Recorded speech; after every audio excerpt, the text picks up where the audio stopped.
Good afternoon, Collegiate Lubricants. So ayan, happy Saturday po sa ating lahat at eto, napakasaya po ng ating araw ng Sabado. So napakaganda no, at talaga naman pong nangunguna pa rin sa noontime ang TVJ dahil kung nakamonitor din po kayo sa viewers ng TVJ ngayong araw napakataas din po ng viewers nila. So, kaabang-abang na naman po ang kalalabasang ratings ng TVJ ngayong araw ng Sabado. So, kanina mga kapatid ay may pa-dance step po, no? Si Maine Mendoza, si Raisa May Dizon, and yung performance po ni Karen. Iba talaga. Si Karen, guys, promise, tahimik lang pero talagang stage killer, ano ang tawag ba doon? Nilalamon niya yung stage talaga. Malayo po ang mararating. Every time na naririnig kong kumanta si Karen ay grabe, makapanindig balahibo po talaga. Ang galing kumanta ni Karen. Alam mong malayo po ang kanyang mararating. So looking forward para sa album ni Karen. Looking forward na makasama rin siya kung sakasakali po na halimbawa merong MMFF entry sila bossing makasama po si Karen. So meron pong bright future sa industriya itong si Karen. We know naman na singer siya, magaling siyang kumanta, pero try natin kung ano po no, kung may lugar din siya sa pag-arte. So, maganda rin po yun na na-enhance yung talent. So, dyan naman magaling po ang TVJ sa paghubog po ng mga talents. Marami na po sikat na artista ngayon na talaga naman pong nagsimula rin sa TVJ. So, wag na po natin banggitin yung title na nasa kabila pa sa ngayon kasi baka mamaya i-claim po nila na sa kanila nang galing ang mga veteranong actress and singers ngayon sa industriya. Anyway, kanina gusto ko lang po rin sanang batiin si Maine Mendoza kasi napakagaling niya, no? Napakaganda ng dance performance nitong si Mengay. Wala pa rin talagang kupas. Araw-araw talagang meron pong something si May na pinapahanga po tayo. So, ang sarap lang po panoorin talaga ni Maine Mendoza sa TV. Ano man po ang kanyang ginagawa. Nag-host, nagpapatawa, dancing, at pagkanta.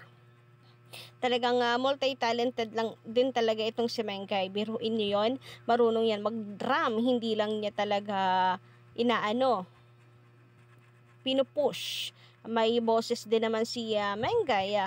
At may talent din naman po sa dancing and singing, comedy, guys. And yung pag-arte niya kahit papaano ay sa drama kailangan pa talaga niya itong i-enhance. Pero yung mga sitcom, guys, ito kasi talaga yung portrait ni Maine Mendoza. Yung mga sitcom, mga something adventurous, I really love Maine. Very talented. Magaling pa yan magsalita ng French.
So isa nga lang po yan mga kapatid Collegiate Tower Guide sa mga kaganapan kanina sa Sugod Bahay, mga kapatid ni Mayor Jose, at isa rin po talaga sa nakaagaw ng ating atensyon ay itong pasayaw ni Mayor Jose sa kanyang kampanya. So hindi lang po kantahan ang kampanya ni Mayor Jose ngayong araw, kundi meron din pong sayawan. And isa nga po talaga sa pumukaw na ating atensyon or umagaw sa ating atensyon ay yung nasa likuran ni Mayor Jose. So eto nga po 'yun mga Collegiate Tower Guides, kung may napapansin po ba kayo parang may naliligaw. Pero kamukha lang naman po mga kapatid. Ayan sa may gilid po ni napansin ko po ito nakakulay green na sa gilid ni Kuya Wally Bayola. So parang may hawig may hawig, parang sa unang tingin parang mapagkakamalan nyo pong ito si Prinsipeng Dugyot. Pero hawig lang naman. Parang sa unang tingin nga po meron siyang merong anggulo. Nakala mo si Buboy po naligaw. So napatanong nga po ang ilan din na netizen, spotted si Buboy Villar sa E80. Talaga ba si Buboy yon? Pero hindi po yan si Buboy Villar, guys. Alam nga namang maligaw po dyan si Buboy Villar. Di bali na doon na lamang po siya sa Gedli. Wag na po siyang makisama dito sa E80 dahil hindi po siya bagay rito. Pinost nga din po mga kapatid ni Lee. Uy, shoutout po sa iyo, JDL. Napansin ko, Mayor, nasa likod mo si Ayan may BA. Wag na po natin banggitin. Hashtag Digital Freakers TVJ on TV5, E80 TV5 at Main Mendoza. Hashtag Main Mendoza. So ayan, yung nasa likuran nila. So nakakamalikmata naman po talaga. So ultimo po ako nung napansin ko po yan na namalikmata rin po talaga ako. Akala ko napunta na sa TV5 si Buboy.